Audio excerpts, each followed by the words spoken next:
कार्तिक, नीलू और शिवानी के निकल जाने के बाद कार्तिक के पापा और उसकी मम्मी शीला दोनों लोग छुपते छुपाते पार्किंग में खड़े अपने स्कूटर तक पहुंच जाते हैं। राजेश जी जल्दी से अपना स्कूटर स्टार्ट कर शीला जी को उस पर बैठने के लिए कहते हैं।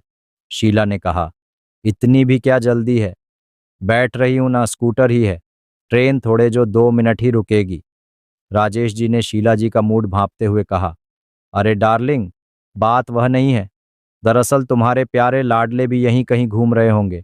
अगर वह देखेंगे कि मम्मी पापा इस उम्र में गलियों में रोमांस करते हुए घूम रहे हैं तो तुम्हें कैसा लगेगा?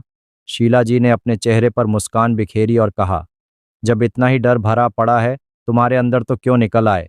बिलबिलाने देते, अपने रोमांस के कीड़ों को क्यों बाहर लेकर आए? राजेश ने कहा, कीड़े तो हमारे हमेशा ही बिलबिलाते रहते हैं। कभी अपने कीड़ों की भी बात कर लिया करो।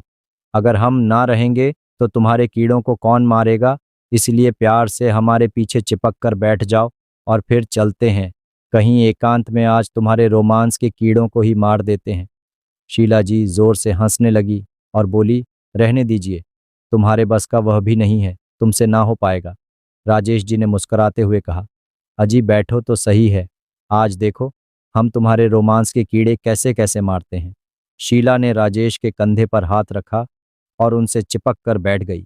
राजेश जी ने अपना स्कूटर स्टार्ट किया और भगाना शुरू कर दिया। लगभग आधे घंटे भगाने के बाद एक ऐसी जगह पहुंचे जहां का दृश्य बहुत ही सुंदर लग रहा था। वह नदी के किनारे पहुंचे। नदी का किनारा बहुत ही हरा भरा और मनोरम लग रहा था। नदी के किनारे घने बड़े बड़े पेड़ और पौधे थे। पेड़ों पर फूल लग रहे थे जिनसे मादक खुशबू आ रही थी। वहां पर आसपास कुछ लोग बैठे थे। ज्यादातर प्रेमी और प्रेमिका ही वहां पर थे। कोई अपने प्रेमी के साथ बाहों में बाहें डाले बैठे थे तो कोई अपने प्रेमी की गोद में सर रखकर लेटा हुआ था। कुछ लोग हाथ पकड़कर टहल रहे थे और कुछ लोग पेड़ों की ओट में प्रेम प्रसंग में डूबे हुए चुंबन कर रहे थे। जैसे ही शीला ने इस जगह को देखा, उनके चेहरे पर खुशी के भाव आ गए। उन्होंने राजेश की ओर आश्चर्य से देखते हुए पूछा, आपको इस जगह के बारे में कैसे मालूम? पहले तो कभी तुम हमें ऐसी जगह पर लेकर ही नहीं आए थे। देखो कितना सुंदर नज़ारा है, कितना शीतल और ठंडा पानी बह रहा है। मन कर रहा है नदी के किनारे जाकर पानी में पैर डालकर बैठ जाऊं और कोई मेरे सर में मसाज करे और मेरे बाल बनाए। राजेश जी अपने चेहरे पर कुटिल मुस्कान लाते हुए बोले, डार्लिंग, ऐसी जगहों पर हम अपने स्कूल और कॉलेज के टाइम में आया करते थे। तब हम अपने दोस्तों के साथ खूब सारी मस्तियां करने आते थे। तो आज सोचा फिर से हम कॉलेज वाली लाइफ जी ले। जब घर से निकले ही हैं तो क्यों ना पुराने दिनों की याद ताज़ा करके ही घर वापस जाएं। शीला जी बहुत खुश दिखाई दे रही थी।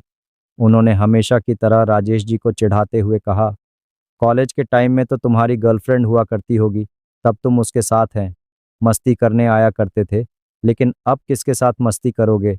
राजेश जी मुस्कुराए और बोले, डार्लिंग, अब तो तुम ही हमारी गर्लफ्रेंड हो, हम सफ़र हो, जीवन संगिनी हो और पता नहीं क्या क्या हो। और राजेश सिंह शीला जी का हाथ पकड़ते हुए उन्हें अपनी ओर खींच लिया। जैसे ही राजेश ने शीला को अपनी ओर खींचा तो शीला राजेश के ऊपर जा गिरी। राजेश ने शीला को अपनी बाहों में भरते हुए अपने गले लगा लिया और इधर उधर देखते हुए शीला की गर्दन के पास अपने होठों से किस कर दिया। गर्दन के पास होठों को महसूस करते ही शीला जी को मदहोशी छाने लगी। उन्होंने अपनी आंखें बंद कर ली और राजेश जी को अपनी बाहों में भर लिया। अब राजेश ने एक सही जगह देखते हुए शीला से कहा, चलो वहाँ चलकर बैठते हैं, कितना सुंदर लग रहा है। थोड़ी देर बैठकर बात करेंगे, फिर यहाँ से चलेंगे। शीला जी को यह जगह अच्छी लग रही थी, इसलिए उनका मन जाने का कर ही नहीं रहा था, क्योंकि न जाने कितने दिनों बाद शीला और राजेश दोनों एक साथ मन में रोमांस लेकर निकले थे। ऐसा अक्सर उन्होंने शादी की 1-2 सालों तक तो खूब किया था। उसके बाद कार्तिक ने जन्म लिया। उसके बाद से तो शीला और राजेश कभी एक साथ घूमने या फिर मस्ती करने कभी कहीं गए ही नहीं। इसलिए पिछले दिनों की भरपाई शीला आज ही कर लेना चाहती थी। शीला ने राजेश को अभी भी नहीं छोड़ा था और उनसे से चिपकी हुई थी और राजेश से कह रही थी, मुझे कहीं नहीं जाना। राजेश ने कहा, मैं कहीं जाने के लिए नहीं कह रहा हूँ। वहाँ देखो ना, उस पेड़ के पास जगह है बैठने की, और वहाँ हमें कोई नहीं देखेगा, वहाँ हम कुछ भी कर सकते हैं। कुछ भी का नाम सुनते ही शीला चौंक गई और बोली, क्या मतलब है तुम्हारा? यहाँ इस खुली जगह में क्या करना चाहते हो? कुछ नहीं करना समझे, सिर्फ बैठेंगे। राजेश जी जोर से हंसने लगे और बोले, अरे यार तुम भी ना, मैं वो सब करने के लिए नहीं कह रहा हूँ, मैं तो बस प्यार करने के लिए कह रहा था। शीला जी मुस्कुराई और उनकी आंखों में देखने लगी, और दोनों लोग जाकर उस पेड़ की घनी छाया के नीचे बैठ गए और एक दूसरे का हाथ पकड़कर मुस्कुराने लगे।